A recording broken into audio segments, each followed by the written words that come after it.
Welcome back.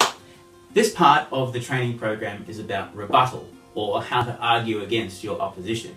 Now, I'm sure you practice plenty of rebuttal at home with your parents over day-to-day issues, but in debating there is a very structured and strategic manner that you need to adopt when you're rebutting. Now, any team can come up with 3 brilliant speeches, so when adjudicators are looking for the stronger team, they usually look at rebuttal. Which team can handle the other team's arguments on the spot and come up with good counter-arguments. Now, there are many types of rebuttal, but today I just want to mention 3 kinds and give you some examples. The first kind is direct rebuttal. This is the kind you were used to probably in early primary school when you were doing your training. This basically is the model: the opposition said this, they are wrong for this reason, we are right for this reason. Direct rebuttal. They said this, we say that, they're wrong, we're right, points are scored and we move on. The second kind of rebuttal is a bit more advanced, and I like to call it the what if rebuttal. And then here's how it goes. What if we let the opposition have their point, whatever it is?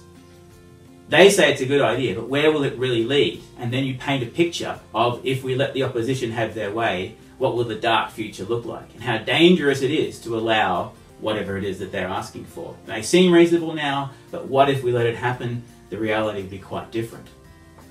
The third kind of rebuttal, that's of a fairly high standard, I don't expect you to learn this straight away, but keep your eyes open and keep your instincts open, is called assumption rebuttals. One of the opposition assumed is true about the world before building their arguments. Perhaps their points seem reasonable, but what have they assumed?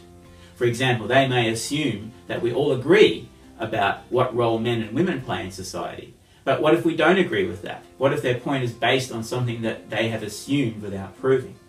So there are 3 different kinds of rebuttal strategies that you can use. Now, I'd like to say a word about preemptive rebuttal. Preemptive rebuttal is a very important part of planning. You need to sit down and work out what the other team might say and have a very deep conversation about how you might handle that, come up with some ideas. A lot of teams like to write these preemptive rebuttal points down on palm cards and come up with very eloquent and well-defended responses and have those palm cards with them, so that if they're sitting there and the opposition does raise that point, they can just reach for those cards. Now, it's great to have those as a safety net, but in my years of debating, the most entertaining and inspiring moments in debates have come from when inspiration has struck a speaker. Usually in the middle of a rebuttal session, when they're searching for an idea and something brilliant comes to them on the spur of the moment, as it were. And everyone goes, wow, what an amazing moment. So if you preempt all of your rebuttal, it just becomes another kind of wooden part of the whole process. So I say, yes, prepare your preemptive rebuttal, come with them ready, but also learn to trust yourself and to have a go at coming up with inspiring moments of rebuttal. Anyway, I look forward to watching you as you learn to rebut. It's a very exciting part of the game, and it's really the fun part to watch one team vying against the other and coming up with one point and another like a tennis match. It's a lot of fun.